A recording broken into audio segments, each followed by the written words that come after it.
I'd like to talk to you now about the darker parts of my search for that capital T truth that I mentioned in episode 1, and a hole that I found myself in when I focused too much on the it part of getting it right. There were 3 large steps I took to get into this hole. The first came with the realization that there are liars out there. People whose motives are not truth, but something ulterior to it. Maybe power, maybe security. The second came with the realization that there is ignorance. Those without the privilege to explore ideas freely. But then there was a third realization. The realization that the biggest enemy of truth is not a liar, because in order to manipulate truth, you first have to know it. And it's not ignorance, because to be unaware of the truth is also to admit that it's out there somewhere. The biggest enemy of truth is the belief that you've found it. Certainty. It's the certain who stop searching, and ironically, it's the only position that guarantees we never reach it. And it was with that realization that my desperate search for the meaning of life suddenly calcified into a dreadful anchor, and I thought, my God, in all those fields of study, in all those books, in all those stories, there isn't one.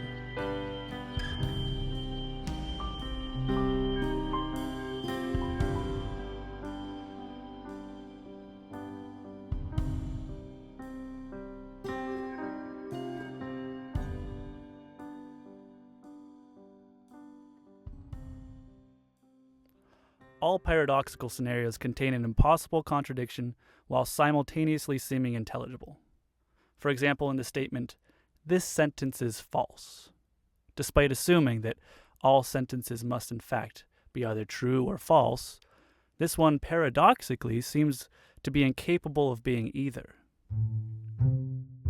Although paradoxes like this will often just reveal flaws in an imperfect language, they've also been used to unearth a crack in a paradigm.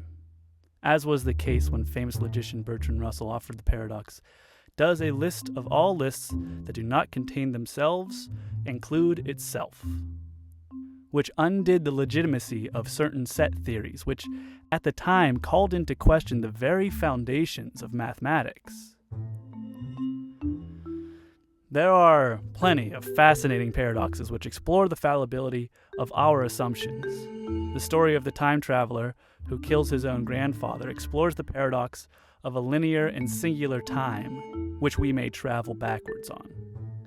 The statement, "My nose will now grow," calls into question the existential plausibility of Pinocchio. But how deep can paradoxes go? What if a paradox called into question the very notion of truth itself?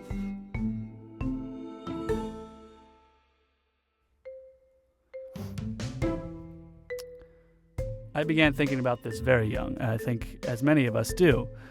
Our parents might remember it as the day that we learned the word why. Louis C.K. has a great joke about this.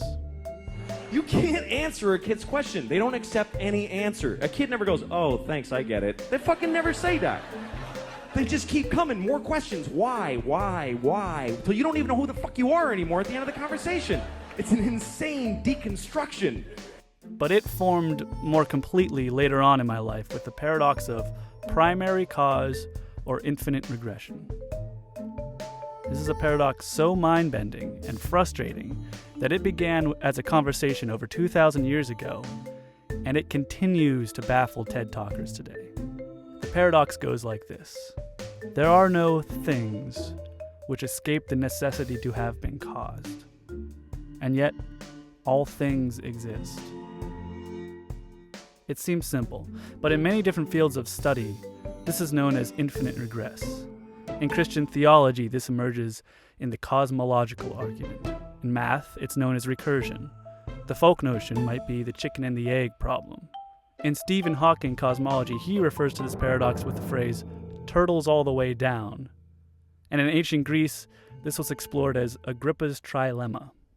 The trilemma is my favorite because it points out that in trying to support any statement, one must either regress to another statement, answer with circular reasoning, or invent an axiom.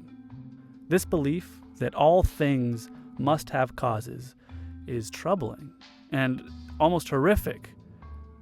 It's an undeniable problem for all us modern thinking people. That is, for anyone who thinks that there is certain, 100% factual, true, real things, that truth exists already out there, and that with the right methods and instruments, we can find them. The problem is that if all things have causes, there can be no end of things. And if there's no end of things, there can be no end of causes, no ultimate conclusions. And we've abandoned the notion that a total number of things can be defined, and so therefore that any singular thing can be totally defined. Or, on the other hand, if we decide, you know what, we don't need to describe every cause of this thing. We can understand the thing without every aspect of it necessarily being caused. Well, then we have immediately repeated the same problem. For here lies something without explorable conditions, without explanation. If some things can just be, why can't all things just be? It solves nothing. And we have once again abandoned the notion of justifying the statement, or identifying the thing, or calling any description true. This paradox revealed the plainness of my delusion, either due to infinite regress or due to an uncaused cause. Ultimately speaking, the dream of a full explanation of anything at all is futile. Truth, containable truth, a fully knowable truth, or the notion of an external thingness apart from our mosaic of descriptions, one that isn't constructed but rather out there, waiting to be found, without our words to give them substance, suddenly topples, like a lost game of Jenga. And yet here we are. Things, as we call them, truly exist. We know this because we must know this, because to deny this is to deny everything that we have ever believed about everything, right? It's true that 2 + 2 = 4. It's true that we have DNA. It's true that dinosaurs once roamed the earth. And yet, how can this ever officially be? I began to wonder if this problem is due, in part, to the meat that gives truth its hardiness, being, in all forms, nothing more than descriptions of a thing's conditions. We can speak of all sorts of causes, physical causes, emotional causes, allegorical causes, but all causes explain something's origin. That is, it assumes that at some point whatever it is wasn't, and then it names the things that weren't it, that become it, with other its, with other descriptions. This is reminiscent of the famous French nihilist Jacques Derrida, who often pointed out the dependency in which definable things have on what they are not. So let's explore this further with one of those annoyingly classic anecdotes. If a tree falls in the woods and no one's around to hear it, does it make a sound? To answer this, let's break down what a sound actually is. Sound begins with a shift in matter, which causes the pressure to change, sending off waves. So imagine when that helicopter crashes into the side of the building in the first Matrix. Air works the same way. So does water, so does wood. One sudden shift and the air will bunch up on itself suddenly, and that causes the air around it to push further on in a chain reaction that sends pressure waves propagating in every direction. The second part of sound is when those waves hit the eardrum. The eardrum then vibrates and reacts when it's affected by those waves, and it sends the vibration pattern to the brain. The brain then takes those signals and interprets them, which we experience as hearing noise. So sound can be described not just as waves of pressure, because waves are everywhere. Some of them we see, some of them we surf. No, it's not just waves, it's waves of pressure in a particular frequency range, hitting an eardrum, and most importantly, being interpreted by a brain. All of these conditions combine to formally describe the phenomenon of sound. When we look at it this way, the answer becomes clear. Without someone there, without an eardrum, without a brain, there's certainly wave propagation in the right range of sound, but no sound. Sound is half event, half experience, a combination of descriptions and sensations. Our brains construct it. It's not a thing out there awaiting us. From this perspective, if life never evolved, there would be no sound. Of course, we can apply that to other experiences too. Color is part construction of our minds. So is taste. But here's where it gets a little bit trippy. What is wave propagation but just another set of experiential descriptions? Albeit a conceptual experience, observed by tools, supported by complex theories, but theories and tools which are too inventions of our own minds. Nothing more than categories of other experiences. And this is the scary bit, that not only are there infinite causal chains we could explore to try to support the notion that the phenomenon of sound is real, into scientific foundations or cultural inventions of numbers and observational methods, neurological processes, psychological sensations, forever in every direction of describability, but also that those categories are all constructed from the filter of an animal brain, and that even if they did reach some concrete, solid end, it would solve nothing for us. How, then, can we ever officially say that it's real? That it's true, that sound exists? If every element of what we call true exists inside a seemingly unbreachable paradox, where all things must reference other things, which must reference other things, on, or worse, not on, like a teepee of sticks that rests on nothing. What is left to describe the cracks in the paradigm if the paradigm itself which contains them is description? We're stuck. But what if the paradox is not in the nature of truth, but rather the nature of our perspective of it? Let's just take a moment now to shift our gaze from the stars to the telescope, if you catch my drift. Evolutionary science would tell us that you are an organism, bred from the earth, whose genetics weren't sculpted by the imperative to understand the universe, but rather solely to survive in it. The curiosity and reason that conjure all of your collective meaning are traits that evolved because it aided in the persistence of your genes. They are tools for our small world, not the vast universe. And like trying to use a stone hammer to build the Hubble telescope, the tools don't entirely fit the task. You are very good at recognizing patterns. You are very good at motor control and seeking a mate and using language. But can you ever truly know the way you know you love your partner, the atomic history of the carbon in your nose, the rapid and ever-complex variables of our economics, the gravitational maps of a distant galaxy? The very condition of you being human is incompatible, ultimately, with the task of large-scale understanding we assume is possible with the word truth. And yet the idea that there is, in fact, a truth, a singular truth about anything or everything, is a notion so tangled in our culture and our language and our minds that it recurs as a problem over and over and over again. It's in our politics, it's in our religions, it's in our sciences. What could occur then if we disconnected from this paradigm? Let's just do a little thought experiment where we decide there's no such thing as this kind of truth, an outside truth. I think it springs a sort of freedom, doesn't it? If we're no longer tethered to an external truth, we are suddenly what? If investigation cannot be for the sake of that kind of truth, for it's a paradox, then to embark upon the odyssey of discovery is to explore not the veiled universe, but the emergent constructions of the human condition.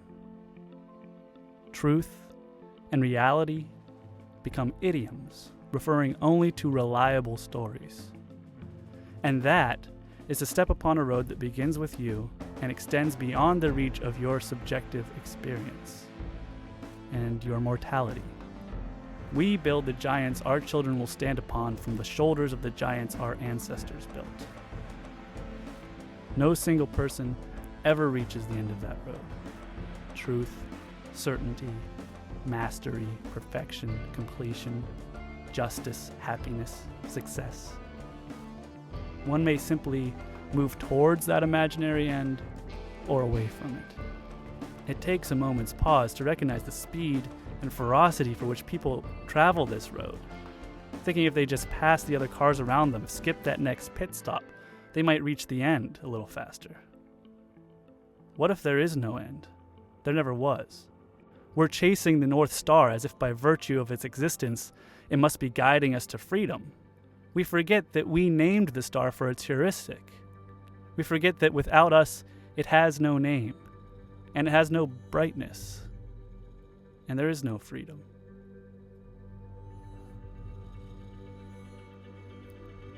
And not just the stars, but nothing has a name. Without our words, there are no definitions, and so no definable things. And we don't experience things, we experience ideas, and we experience sensations. All of those experiences occur because they aided in our survival, and so they may only exist as a means of flourishing, of living well. That's all things have ever been, sensations we share as ideas so that we may thrive.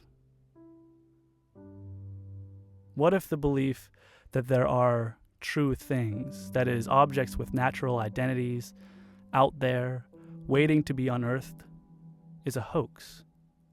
And we're not uncovering our universe any more than we are uncovering our own identities. What if we should reevaluate our approach to discovery the same way we might reevaluate the phrase, be yourself? What good is this phrase if we have no inherent self to be? We should be saying, create yourself, and create a beautiful one. Discovery is one part observation, 10 million parts invention, and observation, too, is a type of invention. So you see, if we look at it this way, we've never uncovered anything at all, but rather we've invented it. We are much less seeing the universe than we are creating one. Again, I want you to approach this as a thought experiment, but in honesty, as I've explored this, I've grown to have no use for the notion of certainty and gained an appreciation for culture and plurality that I had not yet felt. Because, and here's what's most important, this is what lifted the anchor for me. What remains of the journey? If this little thought experiment holds any water, why research science? Why progress technology? Why study mathematics or compile myths or tell stories? Why believe in truth? Why search for meaning or truth at all? It isn't because we're going to uncover something that's already out there. That much would be absurd. It's because along the way, we're inventing it. We're inventing meaning with our art. We're inventing justice with our society. We're inventing our humanity. We're inventing another kind of truth, a vast and reliable lowercase truth, in science and in psychology and in history and everywhere else. Which of these make our constructs less magnificent or profound or sacred or real, one should ask? None of them. All truth is our truth. All reality is our reality. It always has been. That's the best we've got, and it is pretty damn good. That can be the only duty of truth-seeking, to delight in the joy of it, to get lost in the story, to connect with ourselves, to invent rocket science, to use it to smile back at the earth, to advance medicine, to cure our loved ones, to invent a God so that we may know him, or let God die for failing us. Going to the moon? Bring a golf club. Inventing the combustion engine? Drive fast. Savor the pursuits of truth, lest you be mistaken for reaching their end. Because as this paradox dictates, there can be no end of the pursuit. There can only, it seems, be these things which are in part other things, which are in part other things, which are in part you, and in part your favorite stories, and in part the moon, and in part the history of dance, and in part the Amazon rainforest, changing endlessly. No destination, just miles and miles of tangled road. What a marvelous feeling that is. I gladly trade that for certainty. And not only because certainty has led us nowhere, but also because uncertainty has led us here. And here is breathtaking.